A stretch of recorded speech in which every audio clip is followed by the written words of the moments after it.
The Caldreth neutral zone had never seen such a gathering. 847 warships hung in the darkness of space, their hulls gleaming under the light of distant stars. They came from 3 different empires, 3 powers that had ruled the galaxy for longer than most civilizations could remember. Admiral Zelthorn stood on the bridge of his flagship, the Eternal Triumph. His 4 eyes watched the display screens with satisfaction. The ships of the Vrelnik's Concordat surrounded him, sleek vessels with curves that seemed to flow like water. Their hulls were decorated with patterns that told of ancient victories, of enemies defeated with grace and precision. To his left, the fleet of the Ashari Unity waited in perfect formation. Their ships were different, built like crystals that caught and reflected light. The Ashari believed that war should be beautiful, that even destruction should follow the laws of harmony. Their weapons were works of art, plasma lances that painted the void with colors that had no names in most languages. On his right, the Thexian League's Armada maintained their position. Their vessels were the most traditional, built with angles and purpose. The Thexians were warriors by culture, but even they followed the ancient rules of galactic warfare. Their graviton disruptors could tear apart a ship's structure, but only after proper warnings were given, after protocols were followed. "Status report," Zelthorn commanded. His voice carried the weight of 300 years of military service. "All vessels report ready, Admiral," his tactical officer replied. She was young, barely 70 years old, but her skills were sharp. "Long-range sensors have confirmed the unauthorized transit signature. A single vessel, moving through our space without permission or proper identification codes." Zelthorn's mandibles clicked together, a sound that expressed mild annoyance. In 40,000 years of recorded galactic history, such things rarely happened. Every civilization learned quickly that space travel required cooperation, required following the rules that kept everyone safe. To enter another empire's territory without permission was not just rude, it was dangerous. "Have we determined their origin?" he asked. "Negative, Admiral. The ship's design does not match any known species in our database. The hull configuration is unusual." On the main display, a 3-dimensional image of the unknown vessel appeared. Zelthorn leaned forward, his interest growing. The ship was small, perhaps a quarter the size of his smallest destroyer. Its shape was wrong somehow. Most ships in the galaxy followed certain principles of design. Energy shields required specific hull patterns. Faster-than-light drives needed particular configurations.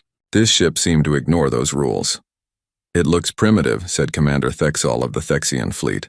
His image appeared on the communication screen, his scaled face showing curiosity.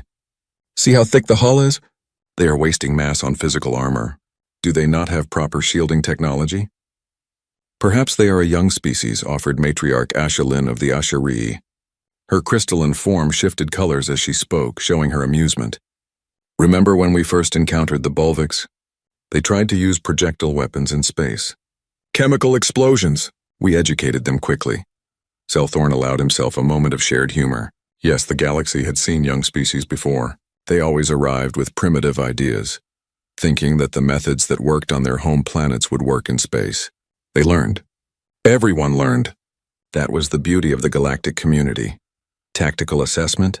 he asked. His tactical officer manipulated her controls and new data appeared on the screens. "The vessel mass is approximately 12,000 tons. Energy signature is minimal, suggesting basic power systems. No shield emissions detected. We count 37 external protrusions that might be weapons, but the configuration is strange. They appear to be tubes, Zelthorn repeated. "Show me." The image zoomed in. Indeed, the unknown ship had metal tubes protruding from its hull at various angles. Some were small, perhaps a meter in diameter. Others were larger, big enough that a person could walk through them. Around these tubes were structures that might be ammunition storage or power feeds, but the design made no sense. "They have placed their weapons on the outside of the hull," Commander Thexal observed. "Unshielded, exposed to direct fire." "This is madness or ignorance," Matriarch Ashalin added. "We should approach carefully but firmly. They need to understand that our space is not their playground." Zelthorn considered his options. The proper protocol was clear. First, attempt communication. Second, issue warnings. Third, if necessary, demonstrate force without causing permanent harm. It was a dance that the galaxy had perfected over thousands of years. Wars were rare now because everyone understood the rules. Open all communication channels, he ordered. Broadcast in all known languages. Let us see if these newcomers have learned Galactic Standard. The communication officer worked her console. Broadcasting now, Admiral. All 127 languages in the common database. The message went out, carried by radio waves and quantum entanglement, by laser and gravity pulse. It was simple. Identify yourself. State your purpose. Submit to inspection. Standard first contact protocol refined by millennia of experience. Seconds passed, then minutes. The unknown ship continued on its course, not slowing, not responding. Perhaps they are experiencing technical difficulties, the communication officer suggested. Their receivers might not be compatible with our transmission methods. Increase power, Zelthorn ordered. Make sure they cannot miss our signal. The communication arrays of 847 warships all focused on the small vessel. The amount of energy directed at it could have powered a small city. No functioning receiver could miss it. Finally, a response came. It was audio only, crackling with static. Unknown vessels, this is the UESS Indomitable. We read you. Please reduce your transmission power. You are overloading our communication systems. The voice was strange. It had harmonics that the translator struggled with, emotional undertones that seemed aggressive even when speaking calmly. The translation matrix worked frantically, comparing the sounds to known language structures. They are speaking a completely new language, the communication officer said, her voice showing surprise. The matrix has never encountered these sound patterns before. It is creating a translation protocol in real time. Can they understand us? Zelthorn asked. Unknown, Admiral. But they can hear us. Zelthorn straightened in his command chair. This was first contact. True first contact. With a species that had somehow developed space travel without ever encountering the galactic community. It was rare but not unprecedented. The procedure remained the same. Unknown vessel. This is Admiral Zelthorn of the Vrelnix Concordat, speaking on behalf of the joint armada of the Kaldrith Neutral Zone. You have entered protected space without authorization. By galactic law, you must submit to inspection and registration. Please power down your engines and prepare for boarding. Another pause. Then the response came, and this time the translator worked better. Though the words still carried that strange, aggressive tone. Admiral Zelthorn, this is Captain Sarah Chen of the United Earth Space Service vessel Indomitable. We were not aware this space was claimed. Our star charts show no territorial markers in this region. We respectfully decline your boarding request. We are prepared to negotiate transit rights or establish diplomatic relations, but we will not be boarded. Silence filled the bridge. In the history of galactic civilization, no one declined a boarding inspection. It was unthinkable. It was like refusing to breathe. Did they just... Commander Thexal began, his image on the screen showing confusion. They refused, Matriarch Ashelin said, and for the first time her colors shifted toward red, showing anger. They refused the law, the ancient law that has kept peace for 40,000 years. Zelthorn felt a stirring of concern but also duty. Rules were rules. The newcomers needed to learn. Perhaps they do not understand, he said calmly. Humans, they call themselves humans. This changes nothing. We will proceed with standard protocol for non-compliant vessels. He turned to his weapons officer. Fire a warning shot. Graviton pulse level 3. Aim for the space 500 meters ahead of their bow. Show them we are serious. Yes, Admiral. The Eternal Triumph's graviton disruptor powered up. It was a weapon of precision, of control. The invisible pulse would distort space itself, creating a ripple that would shake any ship caught in its path. At level 3, it would do no permanent damage, merely disable navigation systems temporarily. It was the standard warning shot, the universal signal that said, we are capable of force, but we choose mercy. The pulse fired. Space itself seemed to bend as the graviton wave rushed forward, passing in front of the human ship, and the human ship flew directly into it without slowing down. They should have stopped, the tactical officer said, confusion in her voice. That pulse should have forced them to drop out of faster-than-light travel. But on the screens, the human vessel continued forward. More than that, it seemed to shrug off the graviton wave like water off a smooth stone. Impossible, Zelthorn whispered. Scan them again. Full spectrum. I want to know everything about that ship. Every sensor in the Armada focused on the human vessel. The data that came back made no sense. Admiral? the tactical officer said slowly, reading her screens with disbelief. They have no shields, none. The graviton pulse hit their hull directly. Then why did it not affect them? Because their hull is... Admiral, their hull is impossibly dense. The armor alone masses more than our entire destroyer. It is compressed metal alloys that, according to my readings, should collapse under their own gravity. But they are holding stable. The graviton pulse simply did not have enough force to affect that much mass. Zelthorn stared at the image of the human ship. Those strange tubes, those external weapons, the thick, ugly hull. Suddenly, it did not look primitive. It looked dangerous. What kind of weapons are those tubes? He demanded. His tactical officer worked frantically. Scanning now, Admiral. They appear to be cannons, physical projectile launchers, but that cannot be right. Some of them are sized for objects weighing several tons, and the power feeds suggest electromagnetic acceleration. Railguns, Commander Thexall said suddenly. His face had gone pale. Ancient weapons. Kinetic weapons. My people used them 10,000 years ago, before we discovered energy weapons. Why would anyone use kinetic weapons in space? Matriarch Ashelin asked. They are slow, inefficient, limited by ammunition supplies.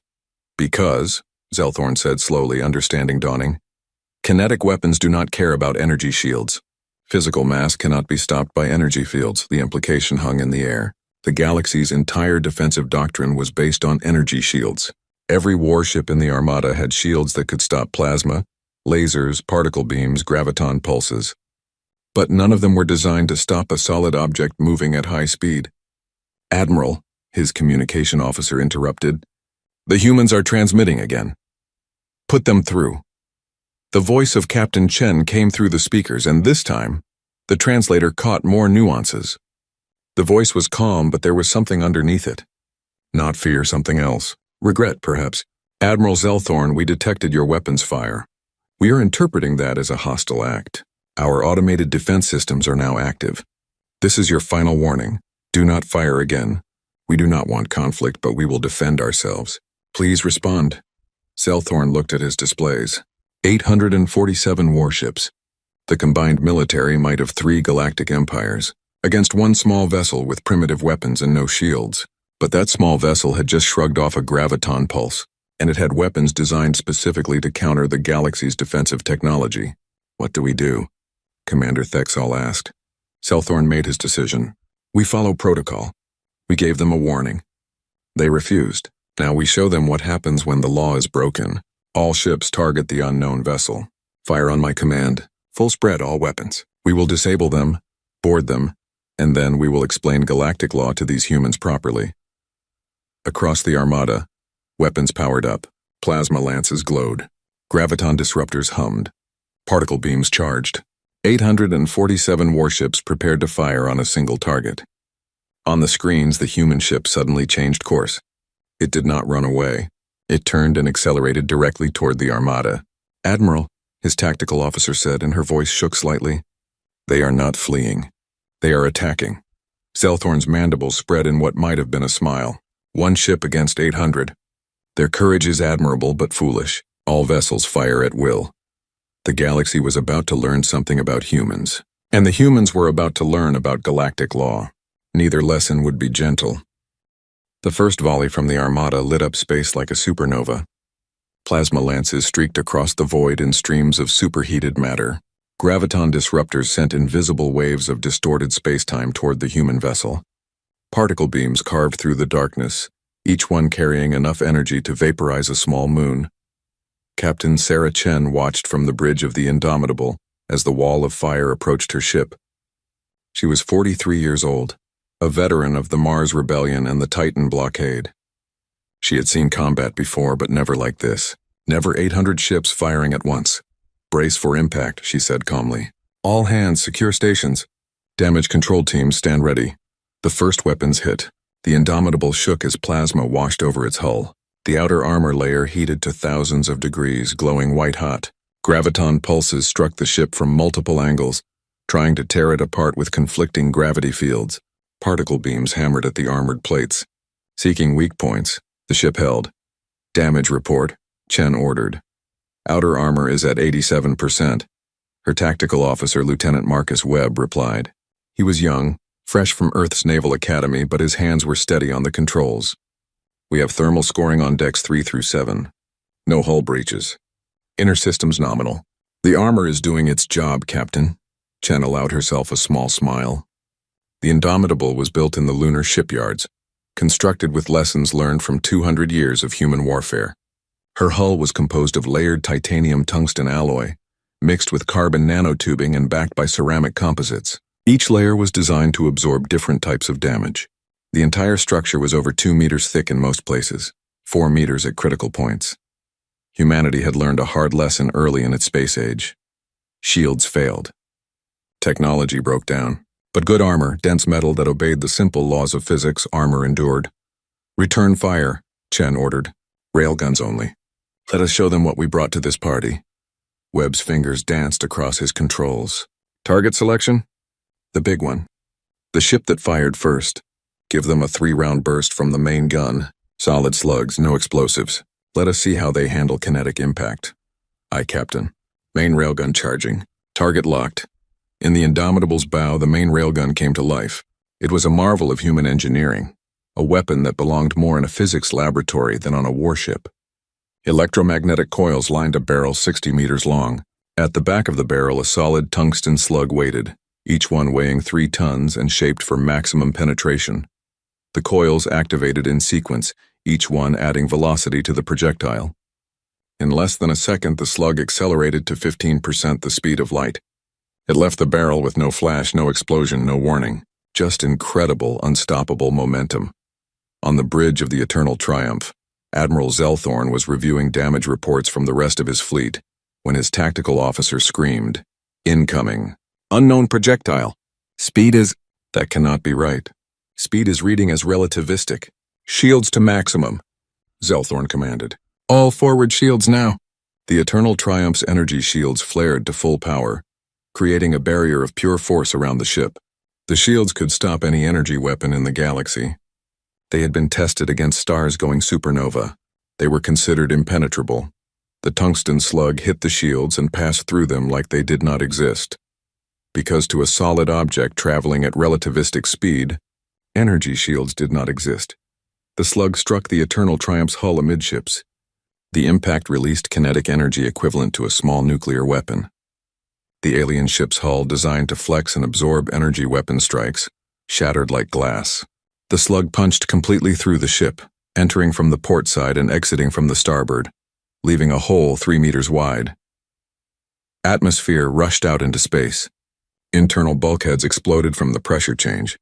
Crew members were sucked into the void. Alarms screamed throughout the ship. Hull breach. Multiple hull breaches. The tactical officer shouted over the chaos. Decks 15 through 22 are open to space. We have lost graviton drive 3. Power conduits are failing. Emergency force fields are not holding. Zelthorn grabbed his command chair to keep from being thrown across the bridge. His ship, his beautiful Eternal Triumph, was dying around him, and the human vessel had barely scratched its paint. All ships, he managed to say into the fleet-wide channel. Evasive maneuvers. Do not let them get a clear shot. Randomize your movements. They cannot hit what they cannot predict. But humanity had been fighting wars in 3-dimensional space for 2 centuries. Predicting movement was what targeting computers did best. The Indomitable's railguns fired again, and again. Each shot was perfectly calculated, leading the target by fractions of a second, compensating for distance and relative velocity. The smaller guns joined in, firing slugs the size of a human fist at similar velocities. They did not need to be as large as the main gun rounds. At 15% of light speed, even a small projectile carried devastating energy. 3 Asheri destroyers learned this lesson. The railgun rounds punched through their crystalline hulls with ease, shattering the elegant structures. The beautiful ships came apart in silence, their fragments tumbling through space. This is not possible, Matriarch Ashelin said, her image flickering on Zelthorn's communication screen. Her colors were now a pale white, showing shock and fear. One ship cannot defeat an armada. This violates every principle of warfare. Then we are learning new principles, Commander Thexal growled. His ship had taken a glancing hit from one of the human projectiles, tearing away his port weapons array. These humans do not fight like civilized species. They fight like animals, like predators. The battle continued for 17 minutes. 17 minutes that changed the galaxy forever. The Armada's ships tried everything. They focused fire on single points of the Indomitable's hull, trying to burn through the armor. The human ship maneuvered, presenting fresh armor to the attack, spreading the damage across its entire surface. They tried surrounding the vessel, attacking from all angles. The Indomitable spun on its axis, its railguns firing in all directions, each shot finding a target. They tried ramming. The Thexian heavy cruiser Warbringer accelerated to full speed and attempted to crash into the human ship. The Indomitable waited until the last moment, then fired its maneuvering thrusters. The burst of acceleration would have turned any organic crew into paste, but the humans had something the galaxy had not yet discovered: inertial dampening. The Indomitable slid sideways at accelerations that should have been impossible, and the Warbringer missed by less than 100 meters. As it passed, the Indomitable's point defense railguns raked it from stem to stern. Finally, desperately, they tried missiles. Hundreds of guided missiles, each one with plasma warheads designed to burn through any defense. The missiles streaked toward the Indomitable in a swarm that filled the sensor screens. The human ship's point defense system activated. Smaller railguns, computer-controlled and firing at incredible rates, turned space into a wall of metal. Each gun fired 100 rounds per second. Each round found a missile. The swarm was destroyed before any missile got within 5 kilometers of the ship. And then something changed that made everything worse. "Captain," Lieutenant Webb said, his voice tight, "I am detecting launch signatures from the Indomitable. Multiple launches. What did they launch?" Zelthorn demanded. "I do not know. The objects are small, accelerating rapidly. They are maneuvering. They are missiles of some kind, but the energy readings are strange." The human missiles approached the Armada. They were not sophisticated, not by galactic standards. They had no plasma warheads, no antimatter cores, no graviton disruptors. They had something simpler. They had nuclear warheads. The first missile reached a Vrelnik's destroyer and detonated. The nuclear explosion released gamma rays and neutrons, a burst of radiation that washed over the ship. The destroyer's shield stopped the heat and the light, but radiation was not stopped by energy shields. The ship's crew received lethal doses in microseconds. The vessel went dark, its crew dead, though the ship itself remained intact. The second missile took a different approach. It did not detonate near its target. It detonated against it. The explosion was shaped, focused, using the expanding plasma as a projectile. The directed energy struck an Ashari cruiser with the force of a shaped charge. The hull buckled and tore. Atmosphere and bodies spilled out. 8 more missiles detonated. 8 more ships went silent or broke apart. "They weaponized atomic fission," Matriarch Ashelin whispered. "They turned the power of stars into weapons. What kind of species does this?" Zelthorn had no answer. His fleet had lost 38 ships. 38 ships, destroyed or disabled by one human vessel. And that vessel had barely been damaged. Its armor was scored and melted in places, but it was still fighting, still maneuvering, still deadly. "All ships," he said, and his voice was heavy with defeat. "Ceasefire. Ceasefire immediately. Fall back to minimum engagement range." The order went out. 809 remaining ships backed away from the human vessel, their weapons still charged but no longer firing. The Indomitable held its position, its railguns tracking targets but not shooting. For a long moment there was only silence. Then Captain Chen's voice came through the communication channel. "Admiral Zelthorn, we are detecting your weapons powering down. We are interpreting this as a request for ceasefire. We accept. Hold your current positions. Do not approach us and we will not fire. We will now begin negotiations." Zelthorn slumped in his command chair. Around him, his bridge crew worked frantically to control damage to save the Eternal Triumph. Outside, his fleet was scattered, bleeding, broken by a single ship. "Negotiations," he said quietly. "Yes, we will negotiate. Because if we do not, they will kill us all." Commander Thexal's image appeared on the screen. The proud warrior looked shaken. "Admiral, we need to know more about these humans. We need to understand what we are facing." "Agreed," Matriarch Ashelin said. "This was not a battle. This was a demonstration. They could have destroyed us all, but they chose mercy. Why?" Zelthorn thought about the human ship, about its crude design and devastating effectiveness. He thought about weapons built not for elegance but for pure killing power. He thought about a species that would armor their ships so heavily that shields became unnecessary. What kind of people built things this way? "Open a direct channel to the human captain," he ordered. It is time we learned about Earth, and may the ancient gods help us if they decide we are enemies. The negotiation chamber was hastily assembled aboard the Ashari diplomatic vessel, Crystal Harmony. It was neutral ground, a ship that had not participated directly in the battle. The chamber itself was beautiful, as everything Ashari was beautiful. The walls shifted with colors that were meant to promote calm and rational thinking. The air was scented with compounds designed to reduce aggression in most known species. Captain Sarah Chen sat across from Admiral Zelthorn, Commander Thexol, and Matriarch Asha Lin. She wore her dress uniform, dark blue with silver insignia, and she carried no weapons. She had insisted on that. No weapons in the negotiation chamber. It was a human custom, a sign of good faith. The aliens had agreed, though Chen suspected it was because they now feared what she might do even without weapons. Captain Chen, Admiral Zelthorn began. His translator was working much better now, providing clearer translations of his speech. Thank you for agreeing to meet with us. Thank you for the ceasefire, Admiral, Chen replied. I want to make something very clear before we begin. The United Earth Space Service did not come here looking for war. We were exploring, mapping unknown regions. We had no idea this space was claimed by anyone. Your ignorance does not excuse your actions, Commander Thexol said. His scales were still discolored from stress. You refused lawful orders. You attacked without provocation. Chen's expression hardened. With respect, Commander, you fired first. We detected a weapons discharge aimed at our vessel. Every ship captain in human space has standing orders. If fired upon, return fire with overwhelming force. We showed restraint. We could have destroyed your entire fleet. The three alien leaders exchanged glances. They knew she was not boasting. They had seen what one human ship could do. Perhaps we should start with understanding, Matriarch Ashelin said, her colors shifting to peaceful blues and greens. We know nothing of your people, Captain. We know nothing of Earth. Help us understand who humans are. Chen nodded. A fair request.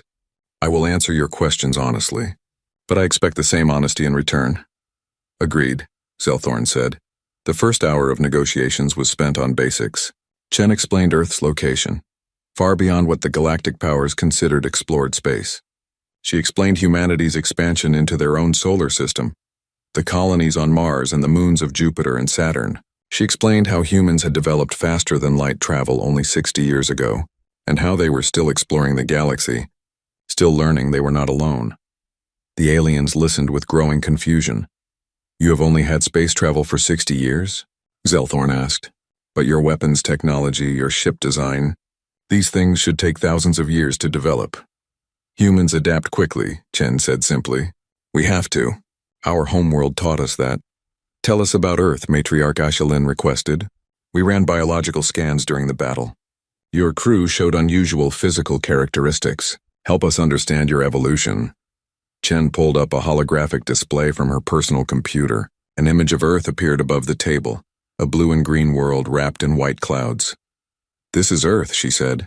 Our homeworld. By galactic standards, I am told it is what you would call a death world. The word did not translate well. Chen had to explain. A death world is a planet with conditions that are hostile to most life. Earth has gravity approximately 30% higher than what you have told me is galactic standard. Our atmosphere is thick and chaotic. Our weather includes storms with winds that can destroy buildings. Our oceans can generate waves 50 meters high. Our tectonic activity causes earthquakes and volcanic eruptions, and that is just the planet itself. She changed the image to show various Earth animals. A lion, a great white shark, a bear, a crocodile. Earth evolved multiple apex predators, she continued, species that hunt and kill other species for food. Humanity evolved in competition with these predators. We survived not by being stronger or faster, but by being smarter and more persistent. Persistence? Commander Thexol asked. Humans are endurance hunters, Chen explained. Our ancestors would track prey for days, sometimes weeks. We cannot run as fast as many animals, but we can run longer than anything else on our planet. We do not give up. It is in our nature. She pulled up another image, this one showing human history. Ancient weapons. Stone tools, bronze swords, steel guns, nuclear weapons. And because we evolved among predators, we learned to be predators ourselves. Humanity's history is a history of warfare. We fought for territory. We fought for resources. We fought for ideas and beliefs. We fought each other for thousands of years before we ever reached space. The aliens stared at the images with something like horror. This is normal for your species? Matriarch Ashelin asked. This level of violence? It was, Chen said. Earth unified under a single government only 90 years ago, after the Third World War nearly destroyed our civilization. But yes, warfare is part of who we are. We understand it. We are very, very good at it. Zelthorn's mandibles clicked rapidly, a sign of agitation. Your ship, the Indomitable. Tell us about it. Why is it designed the way it is? Chen smiled slightly. The Indomitable is a patrol frigate.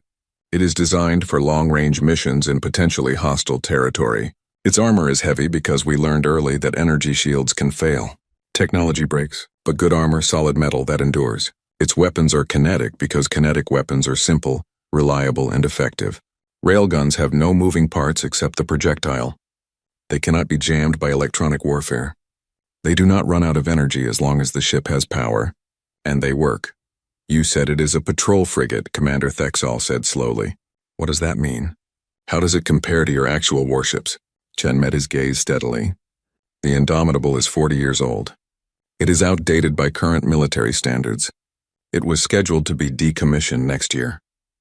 We have been using it for exploration missions because it was no longer suitable for frontline combat. The silence that followed was profound. 40 years old, Zelthorn repeated. Outdated. Captain Chen, how advanced is your current military technology? I am not at liberty to discuss classified information, Chen replied. But I can tell you that the Earth Defense Force currently operates 217 ships of various classes. Frigates like the Indomitable, destroyers, cruisers, carriers, and 6 dreadnoughts. 6 dreadnoughts, Matriarch Ashelin whispered. What is a dreadnought? A dreadnought is a capital ship designed for fleet engagement. The newest, the UESS Armstrong, masses 2 million tons. It carries 140 railguns of various sizes, 300 missile tubes, and enough armor to survive a nuclear detonation against its hull. It can engage multiple targets simultaneously while providing fighter support and electronic warfare coverage. Chen paused, then added quietly, if the Indomitable is a patrol car, a dreadnought is a battle fortress. The aliens looked at each other. Their expressions, despite their different physiologies, all showed the same thing. Fear. Captain, Zelthorn said carefully, we need to understand something. Your doctrine of warfare. You said you were ordered to return fire with overwhelming force. Explain what that means. Chen considered her words carefully. In human military doctrine, there are several principles. One of them is overwhelming force. If you are attacked, you respond with enough power to ensure the threat is completely eliminated. You do not give the enemy time to recover. You do not give them a chance to adapt. You hit them with everything you have and you do not stop until they surrender or are destroyed. That is brutal, Matriarch Ashelin said. That is survival, Chen corrected. On Earth and nature, predators that show mercy die. Their prey escapes and learns. Their competitors exploit their weakness. Humanity learned that lesson over millions of years of evolution. We carried it into space. Commander Thexal leaned forward. But you showed mercy to us. You stopped firing when we retreated. Why? Because humans are not mindless killers, Chen said firmly. We are capable of great violence, yes. But we are also capable of great compassion. We prefer peace. We prefer cooperation. But when threatened, when attacked, we will defend ourselves with everything we have. You fired on my ship, Admiral. You tried to destroy us. We returned fire to protect ourselves. But when you stopped, we stopped. That is also part of being human. She stood up and walked to the window of the chamber, looking out at the stars. You need to understand something about humanity, she said, her back to the aliens. We spent centuries fighting each other, nation against nation, ideology against ideology. We nearly destroyed ourselves 3 times with nuclear weapons. We know the cost of war. We know what it means to lose millions of people for nothing more than pride or stupidity. She turned back to face them. When we finally unified, when we finally reached the stars, we did so with one goal. Never again. Never again would humanity be caught unprepared. Never again would we be vulnerable. Every ship we build with the assumption that we might meet hostile aliens. Every weapon we design to be deadly. Not because we want war, but because we want to be ready if war finds us. And it did find you, Silthorn said quietly. We brought war to you. You brought a warning shot, Chen corrected. If you had wanted war, you would have targeted our crew sections, our engines, our critical systems. Instead, you shot ahead of us, a warning. We recognized that. That is why we did not destroy your fleet. We returned fire. We defended ourselves, but we aimed to disable, not to kill. Though I will not apologize for the ships we destroyed. They fired on us. The negotiations continued for another 6 hours. Chen shared data about Earth, about human culture and history. The aliens shared data about the galactic community, about the 40,000 years of recorded history, about the laws and customs that governed interactions between species. Slowly, a picture formed. The galaxy was old, stable, and complacent. War had become ritualized, almost ceremonial. Energy weapons against energy shields. Proper protocols. Acceptable losses calculated before battles even began. The galactic powers had forgotten what real war looked like. Earth was young, violent, and paranoid. Humanity had crawled out of the mud fighting for survival, and they had never stopped fighting.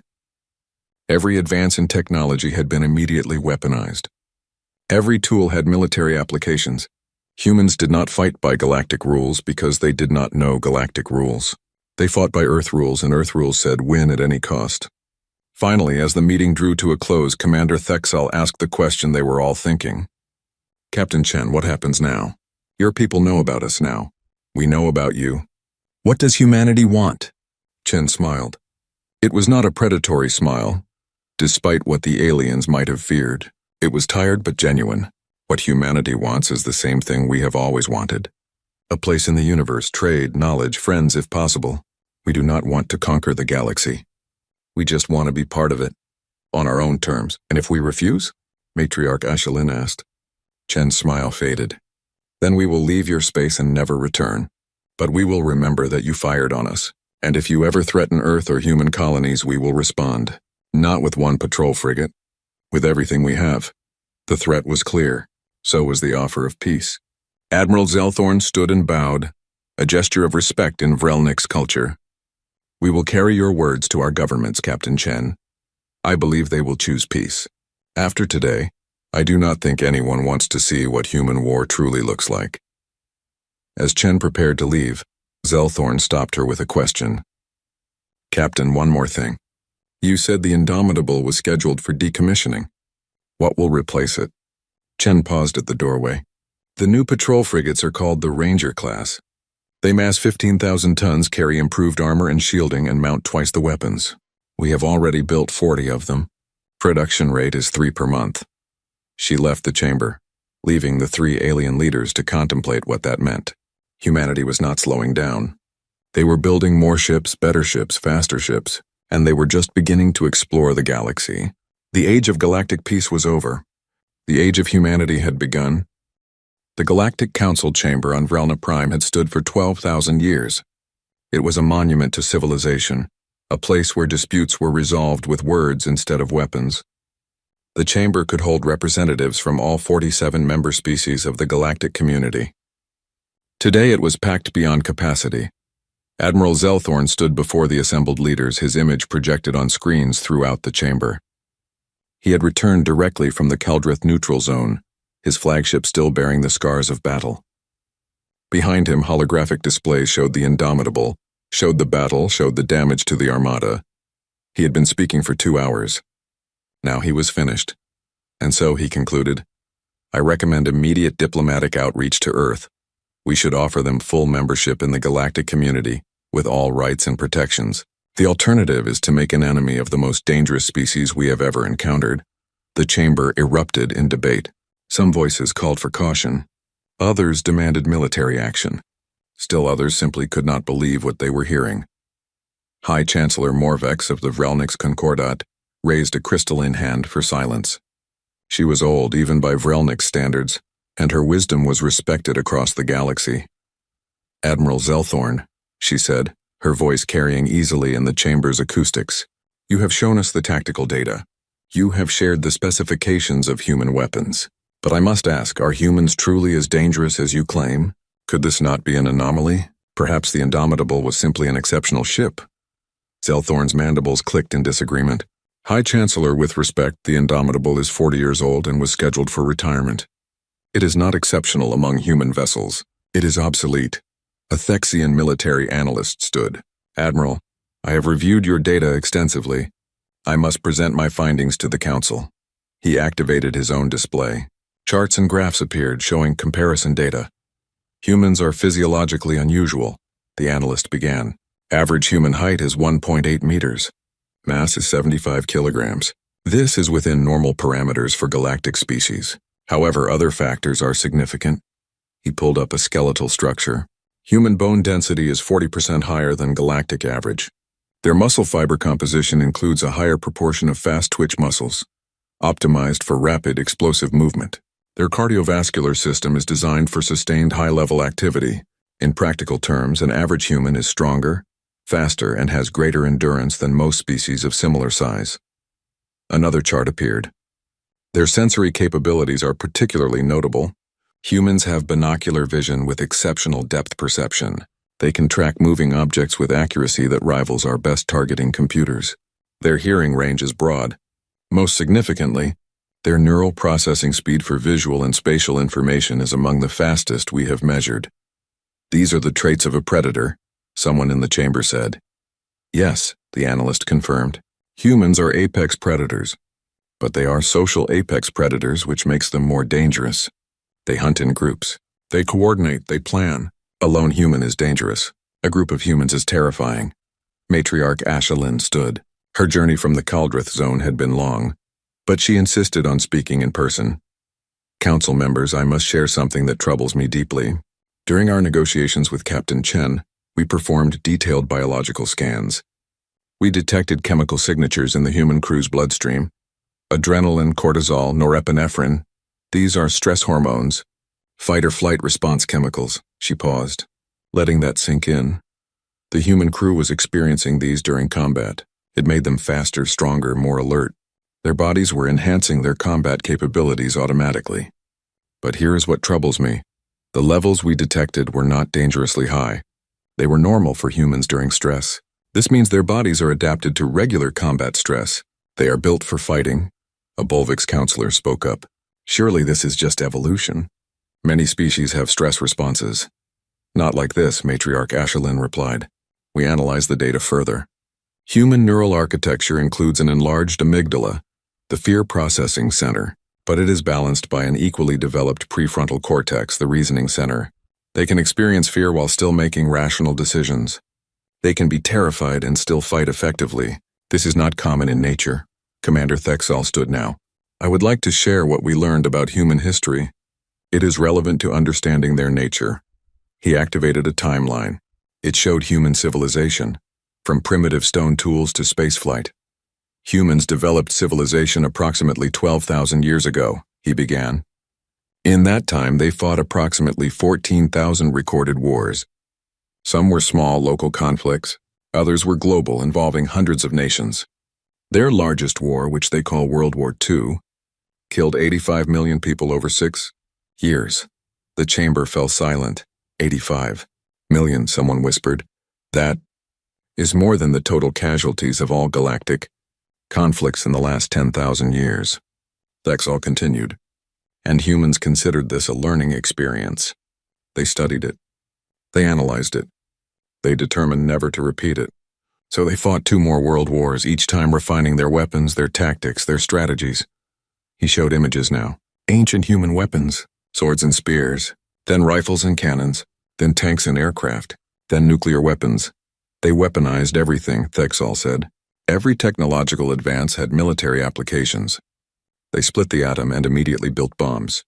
They developed computers to calculate artillery trajectories. They created the internet to maintain communications after nuclear war. They went to space initially to put weapons in orbit. But they also developed medicine, art, philosophy, someone protested. Yes, Thexal agreed. Humans are contradictory.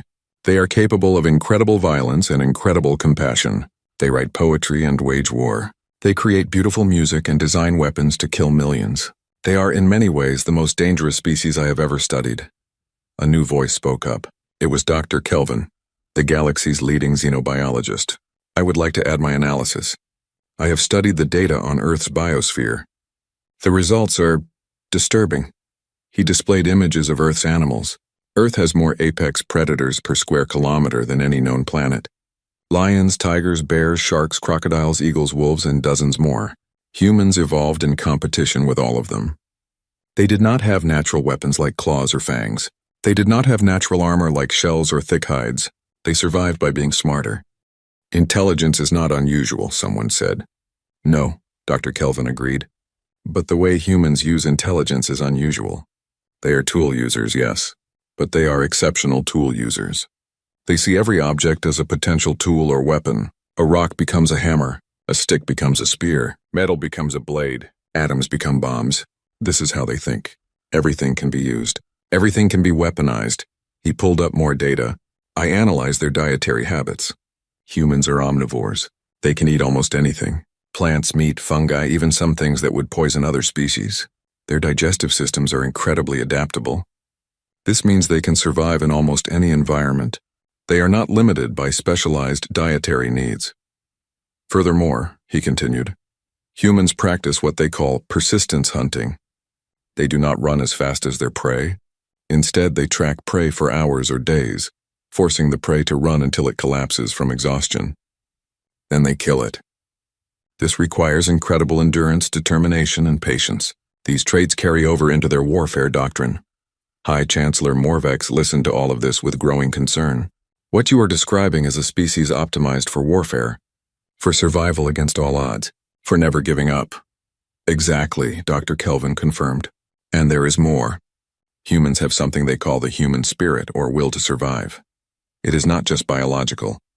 It is cultural. They tell stories about never surrendering. They celebrate historical figures who fought against impossible odds. They have a saying, victory or death, they would rather die than admit defeat.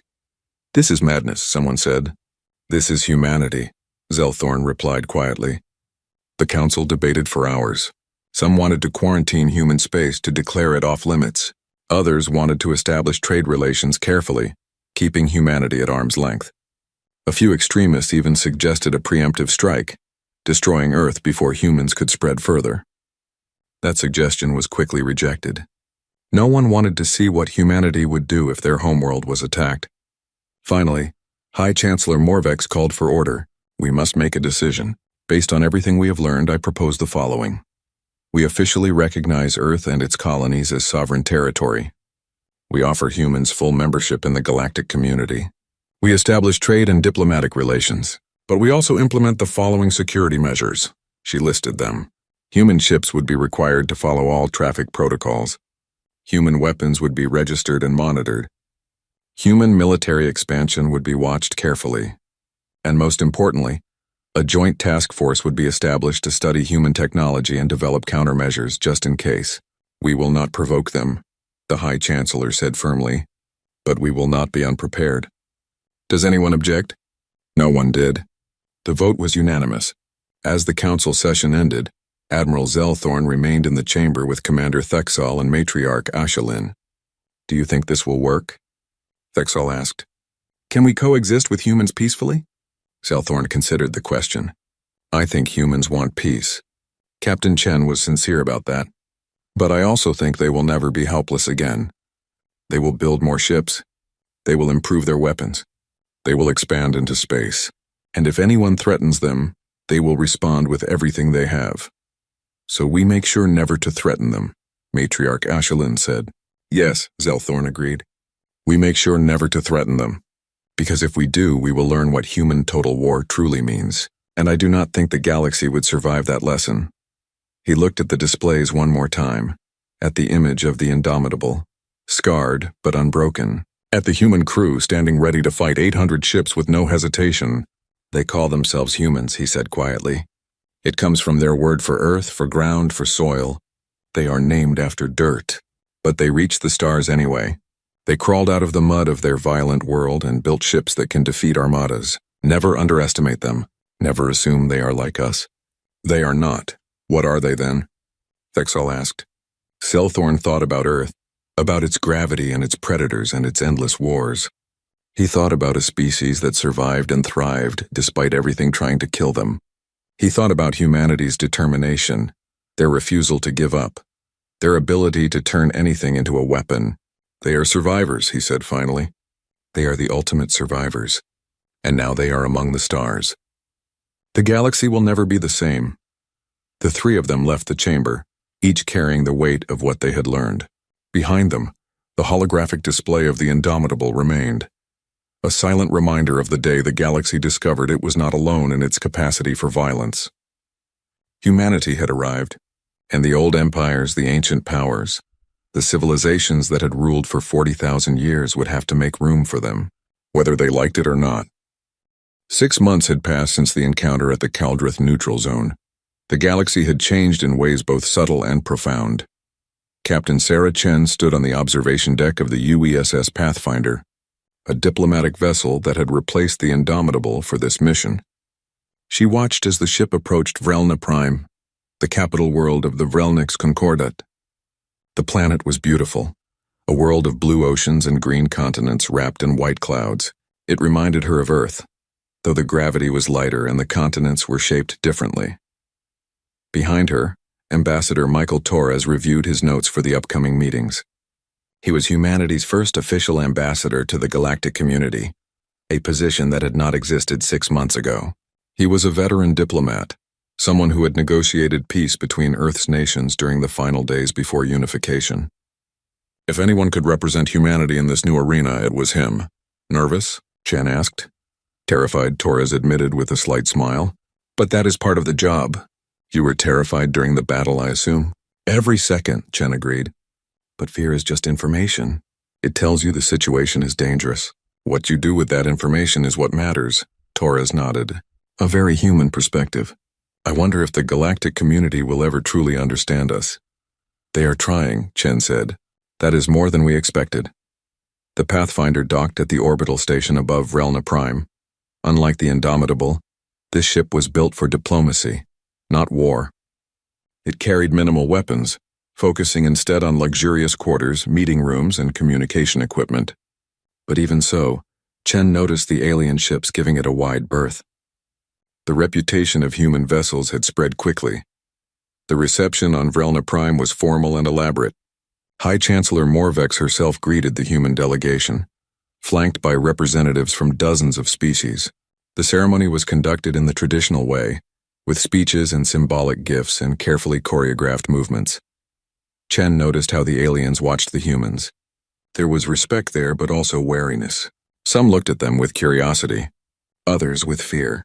A few with something that might have been admiration. None looked at them with contempt or dismissal. Those attitudes had died in the Caldrith zone. The formal meetings began the next day. Ambassador Torres sat across from the Galactic Council, with Chen and a team of human experts behind him. The agenda was extensive: trade agreements, territorial boundaries, technology sharing, military protocols, and cultural exchange programs. Ambassador Torres, High Chancellor Morvex began. On behalf of the galactic community, we welcome humanity. We hope this marks the beginning of a long and peaceful relationship between our peoples. Thank you, High Chancellor, Torres replied. Humanity shares that hope.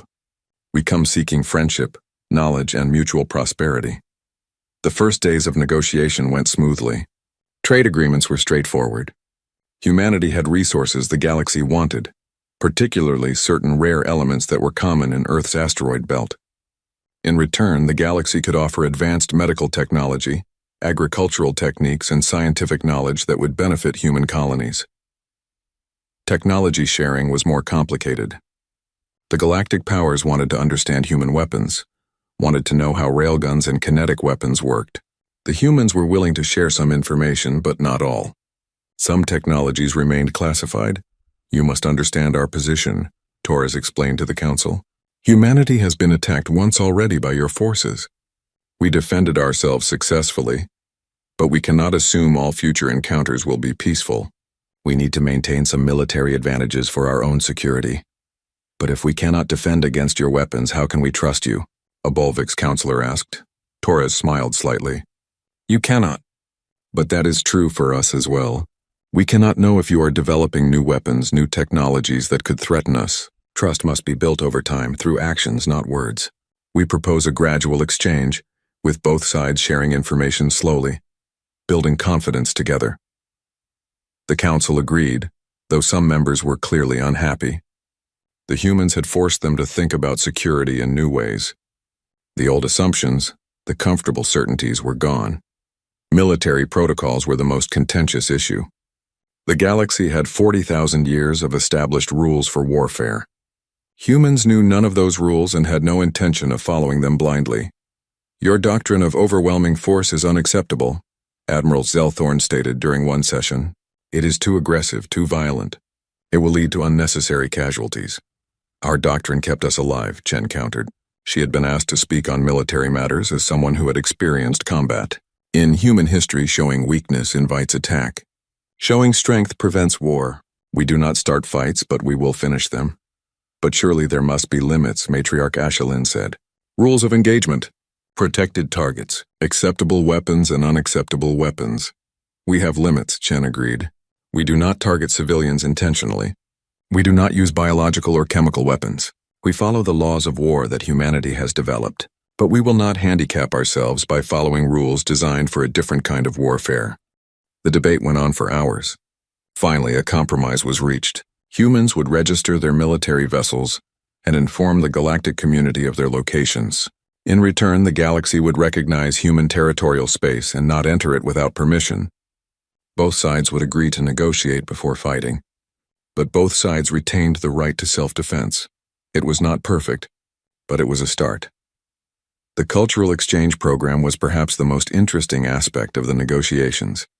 The galaxy wanted to understand humans better, and humans wanted to understand the galaxy. "We propose student exchange programs," Torres suggested. Human students would study at galactic universities. Alien students would study on Earth. We would share our art, our literature, our history. In time, perhaps we would understand each other well enough that war becomes unthinkable. The council approved this enthusiastically. Knowledge was valued in galactic society, and the chance to study a species as unusual as humans was appealing to many. But there were warnings too.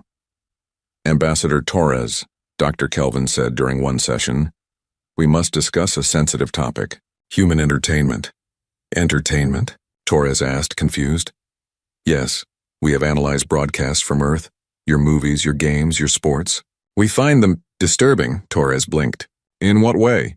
Dr. Kelvin displayed images. Action movies showing explosions and gunfights. Horror films with monsters and violence. Sports where humans fought each other like boxing and mixed martial arts. "You create entertainment from violence," Dr. Kelvin said. "You watch simulated warfare for pleasure. You pay to see humans hurt each other in controlled combat. This is not normal in galactic culture. Most species find such things distressing." Torres glanced at Chen, who shrugged. "Doctor, for humans, these things are not disturbing. They are cathartic. We have aggressive instincts, as you have noted. Entertainment allows us to express those instincts safely. Better to watch a movie about war than to start a real war." "But it normalizes violence," a counselor protested. "No," Chen said firmly. "It provides an outlet for natural human tendencies. Humans who watch violent entertainment are not more violent. Studies have shown they are often less violent because the entertainment satisfies their instincts without real harm. You want us to suppress our nature? That would be dangerous. Better to channel it safely." The council was not entirely convinced, but they acknowledged that human psychology was different from their own. They agreed that human entertainment would not be widely distributed in galactic space to avoid disturbing other species. As the negotiations continued, other issues emerged. Humans wanted to establish embassies on multiple worlds. The galaxy wanted observers on human colonies. There were questions about jurisdiction, about law enforcement, about what happened when humans and aliens had disputes. Each issue was addressed carefully, with lawyers and diplomats from both sides working to find solutions. It was tedious work but necessary. The foundation of peaceful coexistence was being built, one agreement at a time. On the 15th day of negotiations, something unexpected happened. A message arrived from Earth. The transmission was coded, marked urgent. Chen received it first and immediately requested a recess. "What is it?" Torres asked when they were alone in their quarters. Chen played the message. It was from Admiral Patricia Hawkins, commander of the Earth Defense Force.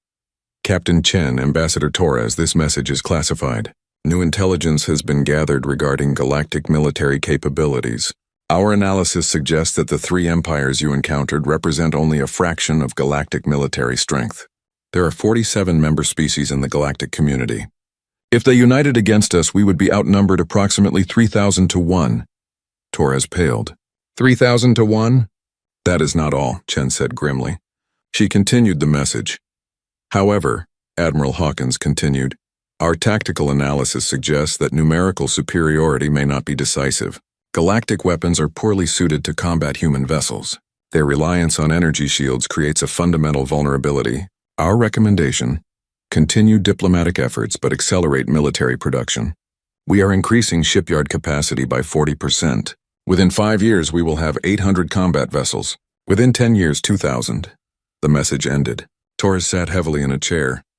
They are building an armada, he said quietly. Can you blame them? Chen asked. We are one species against 47. We need to be ready. But if the galaxy learns we are building so many ships, they will panic. They will think we are preparing to attack them. Chen nodded. That is why we do not tell them. We maintain diplomatic relations. We build trust, but we also build ships. Just in case, Torres understood. It was the human way. Hope for the best, prepare for the worst. Never be helpless again. The negotiations concluded successfully. Humanity was officially recognized as a sovereign power. Trade agreements were signed. Embassies would be established. Student exchanges would begin. The galaxy had a new member, and that member was trying very hard to be a good neighbor. On the final day, High Chancellor Morvex hosted a private dinner for Torres, Chen, and a few key galactic leaders. The atmosphere was relaxed, almost friendly. They ate food from a dozen worlds and shared stories. I must confess something, Admiral Zelthorn said at one point. Before I met you, I thought humans would be easy to defeat. I thought one armada would be sufficient. I was wrong. You were not wrong to try to enforce galactic law, Torres said diplomatically. You were just wrong about our capabilities. But that is changing now. We understand each other better. Do we? Commander Thexal asked. I am not certain. Humans remain a mystery to us. You are violent yet peaceful, aggressive yet diplomatic. You prepare for war while seeking peace. How do we reconcile these contradictions? Chen smiled. You do not reconcile them. You accept them. Humans are contradictory. We contain multitudes. We are capable of great evil and great good. The key is choosing which side to act on. And you choose peace? Matriarch Ashelin asked. We choose survival, Chen corrected. Peace serves our survival. So we choose peace. But if threatened, we will choose violence. And we are very good at violence. The table fell silent for a moment. Then High Chancellor Morvex laughed, a sound like crystal bells. At least you are honest, she said. That is more than many species can claim. Very well, humans. You have your place in the galaxy. May we all benefit from it. They raised their glasses in a toast. To peace, to prosperity, to the future. As Chen looked around the table at the aliens who had been enemies and were now allies, she felt a strange mixture of hope and caution. Humanity had passed its first test. They had proven they could survive contact with alien civilizations. They had demonstrated strength without becoming conquerors. They had shown they could be both warrior and diplomat. But she also knew this was just the beginning. The galaxy was vast. There were 47 known species and perhaps more unknown ones. There would be challenges ahead, misunderstandings, conflicts. Humanity would have to navigate carefully, building relationships while maintaining their strength. Later on the flight back to Earth, Torres asked Chen a question. Do you think this will last? The peace? Chen looked out at the stars, at the infinite darkness between them. She thought about human history, about the wars and the peace treaties, about the cycles of conflict and cooperation. I think it will last as long as everyone remembers what happened at the Keldrith Zone, she said finally. As long as they remember that humans are not to be trifled with. As long as they respect us, fear us a little, and want to be our friends rather than our enemies. And if they forget, Chen's expression hardened. Then we remind them, but gently if possible. We do not want to be the monsters they fear. We want to be the friends they respect. That is the balance we must maintain. The Pathfinder continued its journey home, carrying the humans who had changed the galaxy forever. Behind them, on Vrelna Prime, the galactic powers began implementing their new policies regarding humanity. Warning protocols were established. Human space was marked as sovereign and potentially dangerous. Military analysts studied human tactics and searched for countermeasures. And in secret, in hidden facilities across multiple worlds, scientists began their own weapons programs, trying to develop counters to kinetic weapons, trying to create defenses that could stop solid projectiles, trying to match human innovation. The galaxy had ruled peacefully for 40,000 years. Now predators had joined the stars. The old empires would have to adapt or perish, and humanity, the species that had survived ice ages and world wars and its own violent nature, would make sure they had a future among the stars. May the ancient gods have mercy on anyone who threatened that future. The age of humanity had begun, and the galaxy would never be the same.